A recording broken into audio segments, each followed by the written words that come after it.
Hello दोस्तों, कैसे हैं आप सब लोग। सिविल सर्विसेज हब पर एक बार फिर से आपका स्वागत है। दोस्तों, आज के द हिंदू एडिटोरियल एनालिसिस में हम डिस्कशन करेंगे 4 फरवरी 2022 के द हिंदू पेपर का। तो आइए शुरू करते हैं। दोस्तों, आपको ध्यान होगा कि जो यूपीएससी सीएससी है 2022 का नोटिफिकेशन जो है वो आउट हो गया है, और नोटिफिकेशन में इस बार सीट्स भी काफ़ी बढ़ी हुई हैं। पेपर के लिए जो फॉर्म है, फॉर्म फिलिंग की फॉर्मेलिटीज़ जो हैं वो स्टार्ट हो गई हैं। तो आप जल्दी से फॉर्म भर दीजिए लास्ट मिनट पे भरने की बजाय, और जो अपनी प्रिपरेशन है उसे एकदम प्रॉपर तरीके से शुरू कर दीजिए। रिवीजन पे ध्यान दीजिए, जिससे कि आप जो प्री है वो क्लियर करने में सफल हो पाएँ। तो आइए शुरू करते हैं आज का डिस्कशन। दोस्तों, आज के जो डाटा पॉइंट में बात बताई गई है वो कोविड-19 का जो हाउसिंग पे इम्पैक्ट है उसको लेकर इसमें बात की गई है।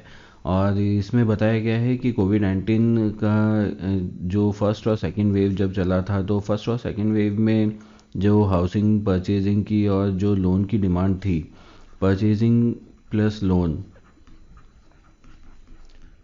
दोनों में जो है वो भारी गिरावट देखने को मिली थी। दोनों में डाउनफॉल देखने को मिला था फर्स्ट और सेकंड वेव में। लेकिन जो प्राइस है हाउसिंग को लेकर, प्राइस है उसमें कोई भी डाउनफॉल देखने को नहीं मिला है। इनफैक्ट कई सिटीज़ तो ऐसी हैं जहाँ पर ये डाउनफॉल देखने के बजाय वहाँ पर इंक्रीमेंट देखने को मिला था। वहाँ पर जो हाउसेस की जो रेट है वो वहाँ पर बढ़ी थी। तो कोविड-19 पेंडेमिक के समय जो हाउसिंग की डिमांड थी वो काफ़ी कम हो गई थी लोगों, और कंस्ट्रक्शन पर भी इसका काफ़ी बुरा असर पड़ा था। कंस्ट्रक्शन भी यहाँ पे डाउन हो गया था, और कंस्ट्रक्शन डाउन होने की जो मेन वजह थी वो तो लेबर भी आप मान सकते हैं। लेबर भी प्रॉपर तरीके से अवेलेबल नहीं थी। दूसरा, जो कंस्ट्रक्शन के लिए जो प्रॉपर जो मटेरियल चाहिए होता है वो भी फर्स्ट वेव में, जैसे दुकानें सारी बंद थी, कंप्लीट लॉकडाउन की स्थिति वहाँ पर बनी हुई थी, उसकी वजह से भी कंस्ट्रक्शन जो है वो डाउन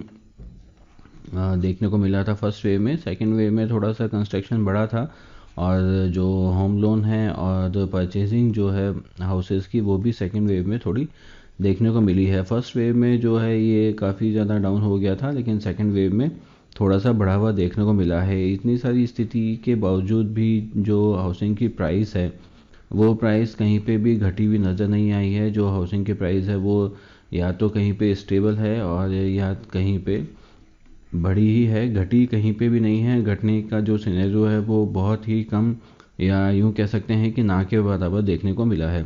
तो इसमें कुछ डाटा प्रोवाइड किया गया है, जिसमें जो ट्रांजैक्शन में जो फॉल हुआ है वो आप देखेंगे तो कभी जो मेजर सिटीज़ हैं, जो ये ब्लू लाइन में फर्स्ट वेव को दिखाया गया है और इसमें सेकंड वेव को दिखाया गया है। तो आप फर्स्ट वेव और सेकंड वेव में डिफरेंस देखेंगे तो मुंबई में जो फर्स्ट वेव में आप डिक्लाइन देखेंगे ट्रांजैक्शंस में हाउसिंग को लेकर, वो काफ़ी डिक्लाइन यहाँ पे देखने को मिला है। 90% तक यहाँ पर आप देखेंगे जो ट्रांजैक्शन में डिक्लाइन हुआ है। उसके बाद जो सेकंड वेव आई थी, यहाँ पर सेकंड वेव में ये ट्रांजैक्शन यहाँ पर बढ़ा है, और जो भी काफ़ी ज़्यादा नहीं बढ़ा है, लगभग 20% के समथिंग यहाँ पर ट्रांजैक्शंस बढ़े हैं। इसके अलावा आप देखेंगे गांधीनगर है, अहमदाबाद है, रांची है, पटना है, दिल्ली है, चेन्नई है, थाने, पुणे, कोलकाता, नोएडा, ये सारी जो बड़ी सिटीज़ हैं, इन बड़ी सिटीज़ में एक दो सिटीज़ को छोड़कर सभी में फर्स्ट और सेकंड वेव में ज़्यादातर डाउनफॉल ही देखने को मिला है। तो इस प्रकार से इस ग्राफ के ज़रिए बताया गया है कि जो ट्रांजैक्शन का जो लेवल है वो काफ़ी ज़्यादा फर्स्ट और सेकंड वेव में डाउन हो गया था। दूसरा, जो प्राइसेस हैं वो प्राइसेस कहीं पे भी जो हैं वो डाउन नहीं हुई थी काफ़ी। ये बस आप ये देखेंगे कि ये दो ही इस ग्राफ में सिटीज़ दिखाई गई हैं, दिल्ली और नोएडा, जहाँ पर जो जो प्राइसेस हैं वो वहाँ पर कम हुई हैं। बाकी हर जगह पे आप देखिए ट्रांजैक्शन फॉल होने के बावजूद, परचेजिंग फॉल होने के बावजूद भी वहाँ पर जो प्राइस हैं वो अनअफेक्टेड रहे हैं, चेंज नहीं हुए हैं। तो ऐसी स्थिति में जो मकान है वो सस्ते नहीं हुए हैं। दूसरी ओर जो हाउसिंग लोन है, वो हाउसिंग लोन भी फर्स्ट वेव में काफ़ी ज़्यादा उसमें डाउनफॉल देखने को मिली थी। आप देखेंगे ये जो ग्राफ है यहाँ पर जुलाई 2000 में हमारे जो लॉकडाउन है उसकी स्थिति, अप्रैल मई जून में देखने को मिली थी। तो यहाँ पर जो डाउनफॉल लगातार होता जा रहा है और इस डिप पे देखिए मैक्सिमम डाउनफॉल हुआ है। लेकिन उसके बाद में जब सेकंड वेव चली है, सेकंड वेव के बाद में ये पीक भी यहाँ पे देखने को मिला है, जो कि पुराने जो स्तर इसका था हाउसिंग लोन का वो उससे भी ऊपर निकल गया था। तो इस प्रकार सेकंड वेव, फर्स्ट वेव में आप देखेंगे तो जो लोन्स हैं, हाउसिंग लोन्स हैं, उसमें भी काफ़ी ज़्यादा गिरावट देखने को मिली थी। लेकिन जो सेकंड वेव है, वो सेकंड वेव में जो ये गिरावट है वो रिकवर कर ली बैंक्स ने, और होम लोन जो हैं वो काफ़ी तादाद में दिए जाने लगे। इसके अलावा जो हाउसिंग डिमांड है, वो हाउसिंग डिमांड भी इन दोनों वेव्स में चेंज हुई है। जो आप देखेंगे कि जो हाउसिंग लोन यहाँ पर लेने की जो कैपेसिटी लोगों की यहाँ पे दिखाई गई है, वो फर्स्ट वेव में बस यहाँ पर डिप हुई है। इसके अलावा जो रेगुलरली ये यहाँ पर बढ़ रही है, और काफ़ी कई स्थिति पर देखने को मिला है कि ये डाउनफॉल में है। लेकिन मेजर स्थिति में हाउसिंग लोन है वो बढ़ा हुआ ही नज़र आ रहा है पर्सनल लोन से। तो पर्सनल लोन है उसमें दो प्रॉब्लम्स भी होती हैं कि पर्सनल लोन में फॉर्मेलिटीज़ बहुत ज़्यादा करनी पड़ती है, डॉक्यूमेंटेशन बहुत ज़्यादा होता है। इसके अलावा जो उसमें वेरिफिकेशन का प्रोसेस होता है वो भी बहुत ज़्यादा उसमें मायने रखता है। इसके अलावा जो इंडिविजुअल जो कस्टमर है, जो भी लोन लेने वाला है, उसकी जो पर्सनल आइडेंटिटी है, पर्सनल स्टेबिलिटी है, जैसे सिविल स्कोर व अन्य चीज़ें भी इसमें काफ़ी ज़्यादा महत्वपूर्ण होती हैं। इसलिए पीएल का जो रेशियो होता है वो हाउसिंग लोन के मुकाबले कम ही रहता है। और हाउसिंग लोन में जो कि मॉर्गेज होता है, तो इसलिए उसमें उसको डिसबर्स करने में इतनी ज़्यादा हर्डल्स नहीं होती हैं जितनी ज़्यादा पर्सनल लोन में देखने को मिलती हैं। तो इसीलिए जो हाउसिंग लोन से पर्सनल लोन कम है, लेकिन हाउसिंग लोन की डिमांड भी ज़्यादा है। लोगों ने इस ग्राफ के द्वारा आप देखेंगे कि जो हाउसिंग लोन है वो ज़्यादा लिए हैं पर्सनल लोन की बजाय। तो इस डाटा पॉइंट में यही दर्शाया गया है कि किस प्रकार से जो कंस्ट्रक्शन है वो भी फर्स्ट और सेकंड वेव में कम हुआ था, परचेजिंग भी कम हुई है, ट्रांजैक्शन भी कम हुआ है, सब कुछ कम हुआ है। लेकिन जो प्राइस है, जो मकानों की प्राइस है, वो मकानों की प्राइस कम होती नज़र नहीं आ रही है। और जो प्राइस है वो स्टेबल है, कई जगह पे तो बढ़ी है, एक दो सिटीज़ को छोड़कर हर जगह पे ये प्राइस जो है वो या तो स्टेबल है या बढ़ी है।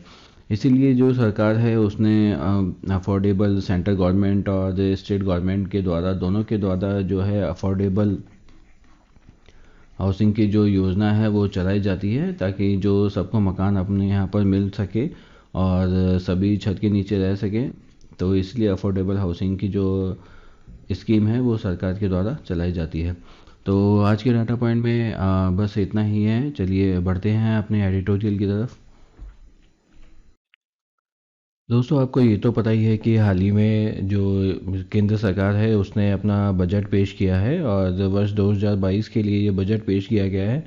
इस बजट में जो अभी टैक्सेशन को लेकर नए प्रपोजल जो हैं वो दिए गए हैं 2022-23 के लिए, जिसमें कि सबसे नया जो एक प्रपोजल है वो वर्चुअल डिजिटल एसेट्स को लेकर किया गया है। वर्चुअल डिजिटल एसेट्स का मतलब क्या होता है? जो ऐसी एसेट्स जो जिनका फिज़िकली कोई भी अवेलेबिलिटी नहीं है, उन्हें वर्चुअल डिजिटल एसेट्स कहा जाता है। मेनली क्रिप्टो करेंसी के लिए इसे यूज़ में लिया जाता है, और क्रिप्टो करेंसी के लिए ही इसे बताया जाता है। तो क्रिप्टो करेंसीज़ को लेकर, कोड्स को लेकर, जो नॉन फंजीबल टोकन्स हैं उनको लेकर यहाँ पे टैक्सेशन की बात जो है वो अपने फाइनेंस मिनिस्टर निर्मला सीतारमण के द्वारा की गई है। और कहा गया है कि जो भी प्रॉफिट होगा, प्रॉफिट पे जो 30% का जो टैक्स है वो यहाँ पर देना पड़ेगा हर बायर को। और एक लिमिट से ज़्यादा अगर कोई बायर वर्चुअल डिजिटल एसेट्स को परचेस करता है, तो उस लिमिट के बाहर भी 1% का टैक्स जो है उनको देना पड़ेगा। 30% के जो प्रॉफिट पे टैक्स के अलावा जो सेस और सरचार्ज हैं वो भी जो बायर हैं और जो जिसे भी प्रॉफिट हो रहा है उसे देना पड़ेगा। तो इस प्रकार से एक ये टैक्स हो गया जो प्रॉफिट पे देना पड़ेगा। उसके अलावा सरचार्ज और सेस भी लगेगा। इसके अलावा जो बायर को लिमिट से ज़्यादा, अगर वो एक प्रपोज लिमिट से ज़्यादा अगर वो परचेज़ करता है, तो भी उसको जो एक्स्ट्रा जो चार्ज है, टैक्स है, वो देना पड़ेगा। तो कुल मिलाकर जो वर्चुअल डिजिटल एसेट्स हैं उन्हें यहाँ पर जो डाउनग्रेड करने की यहाँ पर बात होती नज़र आ रही है। और ऐसा लग रहा है कि वर्चुअल डिजिटल एसेट्स को रेगुलराइज करने के मूड में अभी जो सरकार है वो यहाँ पर नहीं दिखाई दे रही है। इसीलिए जो इस प्रकार का जो टैक्स है वो यहाँ पर लगाया गया है। हालांकि ये जो टैक्स है वो 1 अप्रैल 2022 से यहाँ पर लागू किए जाने की बात यहाँ पर की गई है। साथ ही जो आईटी का जो एक्ट है जिसमें प्रॉपर्टी पर जो टैक्स लगाया जाता है, वो प्रॉपर्टी पर जो टैक्स लगाने के हिसाब से जो वर्चुअल डिजिटल जो एसेट्स हैं जो एक प्रॉपर्टी की तरह ही इन्हें काउंट किया जाएगा, उसका डेफिनेशन भी इस आईटी एक्ट में इंक्लूड करने की बात अभी की गई है। और ये भी कहा गया है कि जो गिफ्ट अगर इसमें अगर दिया जाता है, गिफ्ट डीड अगर की जाती है, तो गिफ्ट डीड रिलेटिव्स को छोड़कर उस पर भी यहाँ पर टैक्स दे होगा। तो इस प्रकार जो वर्चुअल डिजिटल एसेट्स को लेकर जो यहाँ पर चेंजेस है वो किए गए हैं। और इन चेंजेस को 1 अप्रैल 2022 से यहाँ पर लागू किया जाएगा। और जो अथॉरिटी है वो वर्चुअल डिजिटल एसेट के जितने भी ट्रांजेक्शन्स हैं उन सबको मॉनिटर करना शुरू कर देगा। तो इस प्रकार से जो क्रिप्टो करेंसी है उसे सरकार एक पॉपुलर जो रेगुलर नियम है उसे बनाने की बजाय यहाँ पर जो इनडायरेक्टली उस पर टैक्स लगा रही है, ताकि जो क्रिप्टो करेंसी में जो लेन देन है, जो भी एसेट जो लोग यहाँ पर परचेस कर रहे हैं या उन्हें बिल्डअप कर रहे हैं, उन्हें लिमिटेड ही रखें। और इस प्रकार का जो क्रिप्टो इन्वेस्टर्स हैं उनमें जो इनकी तादाद जो लगातार बढ़ती जा रही है उसमें एक लगाम यहाँ पर लगाने की कोशिश की गई है। कुल मिलाकर जो क्रिप्टो करेंसी है वो क्रिप्टो करेंसी का जो हवा एक बना हुआ है, वो यहाँ पर हवा जो बना हुआ है उसे कम करने की कोशिश यहाँ पे की गई है। और इसके अलावा जो एक प्रॉपर गाइडलाइन, एक प्रॉपर जो चैनल से जो सरकार यहाँ पर क्रिप्टो करेंसी को लाने की बात यहाँ पर पहले की जा रही थी, वैसी स्थिति कोई भी यहाँ पर देखने को नहीं मिली है। तो कुल मिलाकर जो सरकार है उस केंद्र सरकार ने यही कोशिश की है कि जो टैक्स हैं उन्हें टैक्स को कलेक्ट करके सरकार को रेवेन्यू मिल जाए, और क्रिप्टो करेंसी को लेकर कोई भी उन्हें जो नियम कायदे कानून है वो बनाने नहीं पड़े। तो इसी आर्टिकल में यही सब कुछ डिस्कस किया गया है। एग्ज़ाम के पॉइंट ऑफ व्यू से क्रिप्टो करेंसी क्या है, कैसे है, ये सब आपको पता होना चाहिए। चलिए बढ़ते हैं अगले आर्टिकल की तरफ। तो दोस्तों इस आर्टिकल में जो बात की गई है वो इंडिया चाइना बॉर्डर को लेकर जो डिस्प्यूट है उसको लेकर यहाँ पे बात की गई है।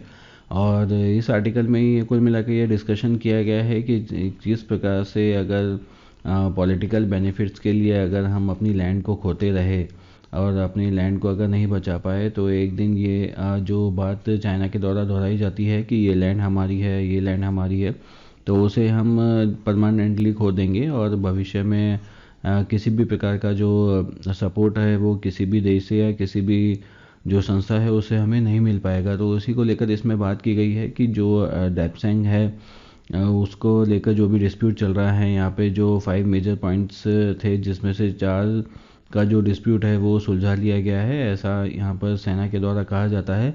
और एक जो डिस्प्यूट बचा हुआ है वो डेप्सेंग है, जो कि लद्दाख के एरिया में अभी यहाँ पर सिचुएटेड है, यहाँ पर बना हुआ है। तो उसी को लेकर इसमें चर्चा की गई है और बताया गया है कि किस प्रकार जो 1962 से लेकर अब तक इंडिया और चाइना में बॉर्डर को लेकर डिस्प्यूट है वो अभी भी जारी है। और इंडिया चाइना के बीच में 1962 के वॉर के बाद में जो सीमाएं हैं वो निर्धारित कर दी गई थी, लेकिन वो निर्धारित सीमा का जो भी आकलन है वो प्रॉपर तरीके से अभी चाइना के द्वारा नहीं किया जा रहा है। और जो इंडियन टेरिटरी है उसमें बार बार घुसकर वहाँ पर प्रॉब्लम क्रिएट की जा रही है ना। 1962 में जब एक बार ये इंडिया और चाइना में जब युद्ध विराम हुआ था, युद्ध विराम के बाद में कई ऐसी जो एरियाज थे जो इंडिया के कंट्रोल में थे, लेकिन वहाँ पर जो चाइनीज़ सोल्जर्स की जो डेड बॉडीज़ थी, जो लाशें थी, वो वहाँ पर चाइनीज़ को ले जाने दी जा रही थी। लेकिन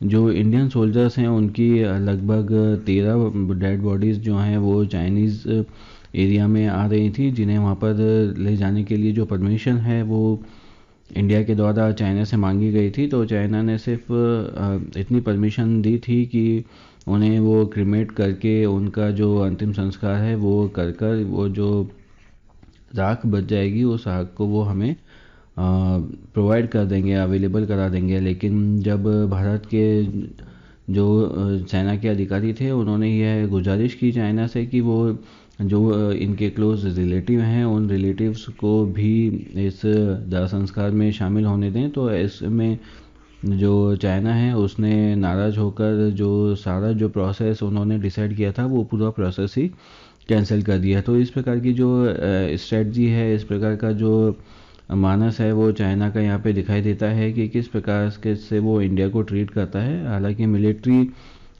तौर पे अगर देखा जाए तो चाइना थोड़ा ज़्यादा स्ट्रांग माना जा सकता है, लेकिन जो इंडियन का जो वर्किंग एरिया है, जो हमारी बॉर्डर है, उस बॉर्डर को हम सिक्योर करने में सक्षम है। इतना जो पावर है वो इंडिया के पास में अवेलेबल है। तो इसी को लेकर इसमें बात की गई है कि अगर डेप्सेंग का जो एरिया है, अगर वो हमें अगर अभी नहीं लेते हैं, उसका जो डिस्प्यूट है, उस डिस्प्यूट को हम अगर अभी नहीं सुलझाते हैं तो भविष्य में इस डिस्प्यूट को लेकर और भी प्रॉब्लम हो सकती है। और अगर धीरे धीरे अगर चाइना ने इस एरिया को भी अगर अपने अंडर में ले लिया है तो जो गिलगिट बाल्टिस्तान है, उस गिलगिट बाल्टिस्तान को भी हम जो है प्रॉपर तरीके से उसको डिफेंड नहीं कर पाएंगे, और पाकिस्तान का ये एरिया जिसे हम इंडियंस अपना बताते हैं वो एरिया भी हमारे हाथ से चला जाएगा। तो मैप के द्वारा देखने की कोशिश कीजिए कि यहाँ पर जो एरिया है, यहाँ पर आपको देखेंगे कि ये लद्दाख है, भारत का जो देश का ऊपरी हिस्सा है, यहाँ पे लद्दाख है, ये जम्मू कश्मीर है। तो लद्दाख का जो ये वाला एरिया आप मानेंगे जो भी चाइना से सटके है, इस एरिया पे जो डिस्प्यूट है वो चल रहा है। तो डेप्सेंग को लेकर यहाँ पर डिस्प्यूट अभी भी चल रहा है कि ये एरिया जो है वहाँ पर चाइना का अधिकार है या इंडिया का अधिकार है। चाइना के द्वारा यहाँ पर काफ़ी सारे एरियाज़ पर हैं, डेप्सेंग प्लेन्स जो हैं वहाँ पर जो अधिकार है वो चाइना के द्वारा खुद का बताया जाता है। काफ़ी सारे पॉइंट्स हैं जहाँ पर जो पेट्रोलिंग है वो पेट्रोलिंग पॉइंट्स हैं, वहाँ पर जो भारत को पेट्रोलिंग नहीं की जाने दी जाती है। भारत का जो मिलिट्री का एस्टेब्लिशमेंट है वो इन पॉइंट्स पर नहीं किया जाने दे रहा है चाइना। तो इस स्थिति में जो हमें अपनी जो बॉर्डर को सिक्योर करना है, वो बॉर्डर को सिक्योर करने के लिए जो भी स्टेप यहाँ पर तो उठाना चाहिए वो तुरंत प्रभाव से उठाना चाहिए। और चाहे से वो डिप्लोमेटिक तरीके से हो या किसी और अन्य तरीके से हो, भारत के द्वारा जो भारत के जो पॉलिटिकल लीडर्स हैं उन लीडर्स के द्वारा भी हाल ही में जब 2020 में बॉर्डर पर जो हमला चाइना के द्वारा किया गया है उसमें ये बताया गया, ये बोला गया है कि किसी प्रकार का जो बॉर्डर डिस्प्यूट है वो इंडिया चाइना के बीच में अभी नहीं है, और जो हमारा बॉर्डर है वो सिक्योर है। और ऐसी स्थिति में जब चाइना से अगर आप खुले तौर पर अगर इस स्थिति को महसूस कर रहे हैं, अपना रहे हैं कि जो कोई भी जो डिस्प्यूट है वो नहीं है और किसी भी प्रकार का हमला चाइना के द्वारा नहीं किया गया सिर्फ अपने पॉलिटिकल बेनिफिट के लिए, तो ये जो प्रॉब्लम है वो भविष्य में बहुत बड़ी प्रॉब्लम बन सकती है। क्योंकि चाइना के द्वारा इस चीज़ को फिर खुले तौर पर माना नहीं जाएगा कि उसके द्वारा किसी भी प्रकार का डिस्प्यूट किया गया है, किसी प्रकार का बॉर्डर को लेकर हमला किया गया है। तो अपने पॉलिटिकल बेनिफिट के लिए इस प्रकार की चीज़ों को करना घातक साबित हो सकता है और भविष्य में इसके जो कॉन्सिक्वेंस हैं वो झेलने पड़ सकते हैं। तो डेप्सेंग जो है वो इस एरिया को यहाँ से हटाने में भी जो इसकी जो बातचीत है इसको लेकर जो भी हमारी जो चर्चा चल रही है उसे बंद करना और डेप्सेंग को खोने के बराबर ही होगा। क्योंकि अगर इसकी बात अगर नहीं की गई तो चाइना के द्वारा इसे हथिया लिया जाएगा। और चूँकि पहले ही भारत के द्वारा कहा गया है कि किसी भी प्रकार का कोई बॉर्डर पर कोई भी प्रॉब्लम नहीं है, कोई भी चीज़ नहीं है, तो धीरे धीरे चाइना इसे हथियाता जाएगा। तो कुल मिलाकर जो इसमें आर्टिकल में बात की गई है वो यही बात समझाई गई है कि जो इंडिया चाइना का जो बॉर्डर डिस्प्यूट है उस डिस्प्यूट को बहुत ही स्ट्रेटेजिकली बहुत ही जो तरीके से इसको सुलझाने की ज़रूरत है और इसे दरकिनार नहीं किया जा सकता। क्योंकि जो हमारी मातृभूमि है उस मातृभूमि की रक्षा के लिए जो सैनिक हैं वहाँ पर दिन रात तैनात हैं। लद्दाख में जो टेम्परेचर है वो बहुत ही लो रहता है, बहुत ही वर्स्ट कंडीशन में वहाँ पे जो सोल्जर हैं वो सरवाइव कर रहे हैं। ऐसी स्थिति में उन सोल्जर्स के बारे में ना सोचकर, अपने मातृभूमि के बारे में ना सोचकर, इस प्रकार का बेनिफिट उठाने के लिए जो चीज़ें की जा रही हैं वो गलत हैं, और इस डिस्प्यूट को तुरंत से प्रभाव से सुलझा लेना चाहिए। तो इस आर्टिकल में सिर्फ यही बात बताई गई है। एग्ज़ाम के पॉइंट ऑफ व्यू से आर्टिकल मेंस के लिए इम्पोर्टेंट है। इसमें आर्टिकल को आप ध्यान से पढ़िएगा, इसमें कुछ पॉइंट्स हैं और कुछ जो शॉर्ट पॉइंट हैं उन्हें बताया गया है, तो उन्हें ध्यान में रखिएगा। चलिए बढ़ते हैं अगले आर्टिकल की तरफ। दोस्तों, आपको ये तो पता ही है कि कोविड-19 के समय में किस प्रकार की स्थिति हमारे देश को झेलनी पड़ी है। हमारे देश का जो लेबर क्लास था वो सबसे ज़्यादा इस कोविड-19 के जो फर्स्ट वेव थी उसमें परेशान हुआ था। तो उसी को लेकर इसमें आर्टिकल में चर्चा की गई है कि किस प्रकार से जो कोविड-19 का जो समय था, उस कोविड-19 के समय में जो भी अमीर लोग थे वो अब और अमीर हो गए हैं। उनके एसेट में 84% तक की बढ़ोतरी हुई है। लेकिन जो गरीब है, जो लेबर क्लास है, जो अनऑर्गेनाइज्ड लेबर है, जो कंस्ट्रक्शन वर्कर्स हैं, जिनके पास में अब काफ़ी समय से काम नहीं है, वो काम के अभाव में अपने जो खाने पीने का जो डेली गुजारा है वो भी कर पाने में समर्थ नहीं है। ऐसी स्थिति में जो सरकार के द्वारा जो ऐसी स्थिति पैदा की जाती हैं, जैसा कि मेघालय में देखने को मिला है। मेघालय में भी इसी प्रकार की स्थिति देखने को मिली थी, जिसमें कोविड-19 से जो रिलेटेड जो ऑर्गेनाइज्ड अनऑर्गेनाइज्ड लेबर थी और जो कंस्ट्रक्शन वर्कर थे, उसमें जो मेघालय के जो लोग थे उनके लिए जो डेली जो रेहड़ी लगाते थे, जो शॉप्स खोलते थे, उनके लिए एक स्कीम को यहाँ पर चलाया गया था। उस स्कीम में काफ़ी ज़्यादा जो बड़े लेवल पे घोटाला है वो वहाँ पर देखने को मिला था। ऑक्सफैम की जो एक रिपोर्ट है, उस रिपोर्ट के द्वारा भी यहाँ पर इसी चीज़ को दर्शाया गया है और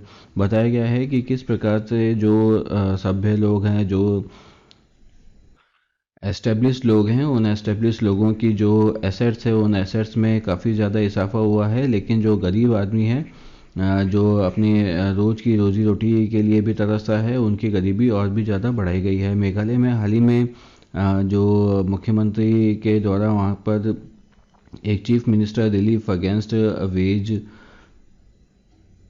लॉस के नाम से एक यहाँ पर स्कीम चलाई गई थी। इस स्कीम में जो अनऑर्गेनाइज लेबर थी, अनऑर्गेनाइज लेबर्स को यहाँ पर 2100 रुपये जो है राहत पैकेज के रूप में देने की बात की गई थी, और ऑर्गेनाइज्ड और कंस्ट्रक्शन वर्कर जो भी हैं वहाँ पर यहाँ पर उनको 5000 रुपये रिलीफ राहत पैकेज के रूप में यहाँ पर दी जाने की बात इस स्कीम में की गई थी। इस स्कीम में जब आरटीआई कुछ जो लोगों की थी उस में यहाँ पे यह बात देखने को मिली है कि किसी भी आदमी को यहाँ पर पैसा टाइम से नहीं मिल पाया है, और कई लोगों को मिल पाया है, कई लोगों को यहाँ पर नहीं मिल पाया है। तो उसी को लेकर यहाँ पे एक आरटीआई जो लेबर ऑर्गेनाइजेशंस थी, यूनियंस थी, उनके द्वारा लगाई गई थी। उस आरटीआई के जवाब में जो चीज़ निकल के आई है वो बहुत ही चौंकाने वाली है। आरटीआई में यह बताया गया है कि 1,60,000 जो लोग हैं उन्हें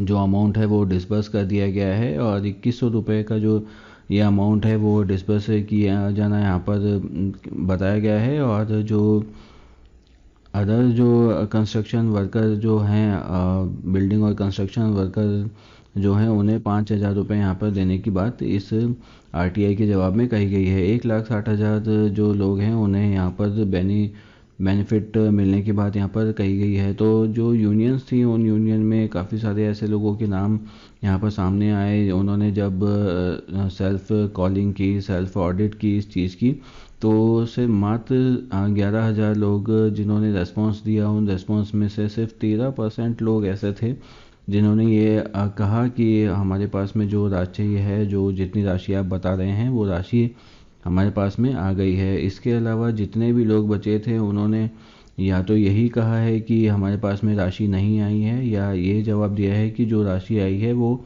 आपने जिस प्रकार बताया उस प्रकार से नहीं आई है, कम आई है, या आने को है या ऐसी स्थिति है, तो यहाँ पर ये स्थिति यहाँ पर निकल के आई है। तो जब डाटा सरकार के पास में अवेलेबल है, सरकार के पास में नाम भी अवेलेबल है, सारी चीज़ें अवेलेबल हैं, तो डाटा जो है वो किस प्रकार से प्रिपेयर किया गया है, अगर ये सिर्फ फर्जी डाटा प्रिपेयर किया गया है तो ऐसा क्यों किया गया। इसके अलावा अगर ये डाटा प्रॉपर तरीके से है तो जो लोगों को डिस्पर्स यहाँ पर अमाउंट बताया जा रहा है वो अमाउंट गया किसके पास में है। तो इस प्रकार की जो रिस्पॉन्सिबिलिटी की बातें हैं वो यहाँ पर की जा रही हैं, लेकिन सरकार के द्वारा, गवर्नमेंट के द्वारा बिल्कुल भी रिस्पॉन्सिबिलिटी यहाँ पर नहीं ली जा रही है। और जो भी लोग इसके लिए उत्तरदायी हैं, उन उत्तरदायी लोगों को यहाँ पर पनिश करने की बात तो दूर है, उनका नाम तक यहाँ पर लेने से सरकार हिचकिचा रही है। तो इस प्रकार से जो ये अथॉरिटीज़ हैं, उन अथॉरिटीज़ के द्वारा अगर ये कोई घोटाला किया गया है तो बहुत ही बड़े लेवल पे घोटाला इस प्रकार से किया गया है। दूसरी तरफ जो डिस्ट्रिक्ट के वहाँ पर जो लोग थे, जो भी यूनियन थी, उन यूनियन ने एक आम सभा यहाँ पर बुलाने की बात करी थी। उस आम सभा में भी जो गवर्नमेंट के ऑफिशियल्स थे जिन्हें आना था, उन ऑफिशियल्स को वहाँ पे एब्सेंट देखा गया। साथ ही जो वहाँ पर लेबर क्लास थी जिन्हें आमंत्रित किया गया था अपनी जो चीज़ें शो करने के लिए, वो अपने साथ में बैंक की पासबुक वगैरह सब कुछ लेके आए थे, जिससे ये प्रूफ होता है कि जो सरकार के द्वारा डाटा प्रोवाइड किया गया है वो डाटा बिल्कुल ही झूठा है और इस प्रकार का किसी भी प्रकार की कोई भी राहत इन लोगों को नहीं मिल पाई है। तो कुल मिला के इस आर्टिकल में यही बात बताई गई है कि किस प्रकार से जो सरकार है वो गरीबों का दमन कर रही है और जो पावरफुल लोग हैं, वो पावरफुल लोग इस भयंकर बीमारी में, जिसमें कि हमारे देश में ही नहीं पूरी दुनिया में ऐसी स्थिति बनी हुई है कि सब लोग परेशान हैं, लोग काम से परेशान हैं, लोग पैसे से परेशान हैं। तो ऐसी स्थिति में भी ये लोग जो हैं वो इन लोगों को छोड़ नहीं रहे हैं, इन लोगों को राहत नहीं दे रहे हैं और सिर्फ अपने बारे में सोच रहे हैं। तो इस प्रकार के घोटाले जो हैं वो हमारे देश में नहीं होने चाहिए और सरकार को एक कानून बनाना चाहिए कि जो जवाबदेही है वो सभी अफसरों की, सभी नेताओं की, जितने भी छोटे लेवल के लोग हैं और जितने भी अपर लेवल के लोग हैं सरकारी मशीनरी में, उन सब लोगों की जवाबदेही होनी चाहिए। इस लॉ को लेकर यहाँ पर बात की जानी चाहिए। राजस्थान में भी इस प्रकार के लॉ को लाने के लिए काफ़ी सारा कैंपेन जो है वो चलाया जा रहा था। तो इसीलिए जो है इस प्रकार के लॉ की ज़रूरत है और अगर ये लॉ बन जाएगा तो जो भी लोग इसमें किसी भी इसमें या किसी भी अन्य जो भी कोई फ्रॉड होगा या कोई भी गवर्नमेंट की चीज़ें होंगी उसमें कोई भी फॉल्ट निकालने के लिए वो जवाबदेह होंगे और जवाब उन्हें कानूनन देना पड़ेगा। अगर वो जवाब नहीं देंगे तो अगर नियम होगा तो ऐसी स्थिति में उन्हें सज़ा भी मिल पाएगी। तो कुल मिलाकर जो कोविड-19 के रिलीफ पैकेज के साथ में भी अगर ऐसा किया जा सकता है तो आप सोचिए कि जनरल वे में तो पता नहीं क्या क्या चीज़ें यहाँ पर होती होंगी। तो उसी को लेकर इसमें आर्टिकल में चर्चा की गई है कि क्यों सरकार की जवाबदेही की आज ज़रूरत है एक कानून के रूप में। तो एग्ज़ाम के पॉइंट ऑफ व्यू से मेंस के लिए ये आर्टिकल काफ़ी इम्पोर्टेंट है। तो दोस्तों आशा करते हैं आपको आज का यह वीडियो पसंद आया होगा। अगर ये वीडियो आपको पसंद आया है तो इसे लाइक, शेयर और सब्सक्राइब ज़रूर कीजिएगा। साथ ही हमें फेसबुक, ट्विटर और इंस्टाग्राम पे फॉलो भी कीजिएगा। आज के लिए बस इतना ही। आपसे कल फिर मुलाकात होगी एक नए वीडियो के साथ में।